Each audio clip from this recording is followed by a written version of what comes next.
పుదీనా పచ్చడి చాలా సింపుల్ అండి. ఎలా చేయాలో చెప్తాను వినండి.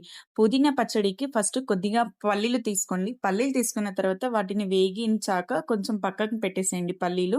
తర్వాత 2 స్పూన్స్ ఆయిల్ వేసి కొద్దిగా కట్ చేసుకున్న టమాటాలు, ఉల్లిగడ్డలు, పసుపు వేసి మగ్గించండి. ఒక 5 నిమిషాలు మూత పెట్టి వదిలేయండి. అవి మగ్గిన తర్వాత తీసి వేరే ప్లేట్‌లో పెట్టేసుకోండి. తర్వాత అదే కడాయిలో 2 స్పూన్స్ ఆయిల్ వేసుకోండి. ఆయిల్ వేసుకున్న తర్వాత మనం ముందుగానే కట్ చేసి పెట్టుకున్న పుదీనాని దాంట్లో వేయండి. పుదీనా కొంచెం దగ్గరికయిన తర్వాత పుదీనాను కూడా పక్కన పెట్టేసేయండి.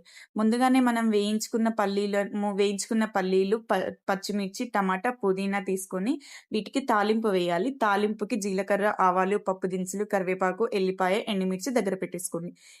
తాలింపు ఎలా వేయాలో చెప్తాను. తాలింపు 2 స్పూన్స్ ఆయిల్ తీసుకొని జీలకర్ర, ఆవాలు, పప్పు దినుసులు వేసేయండి. తర్వాత ఎల్లిపాయలు వేయండి. రుచి గురించి అయితే ఎల్లిపాయలు చాలా బావుంటాయి. ఎల్లిపాయలు వేసిన తర్వాత కొద్దిగా ఎండుమిర్చి వేయండి. ఎండుమిర్చి వేసిన తర్వాత దగ్గరికి అయ్యేంత వరకు ఉండండి.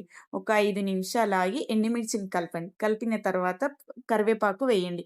కరివేపాకు వేసిన తర్వాత మనం ముందుగానే నూరి పెట్టుకున్న పచ్చడిని కూరలో వేసేసేయండి. తాలింపు వేశాక పచ్చడైతే చాలా బావుంటుంది. ట్రై చేయండి.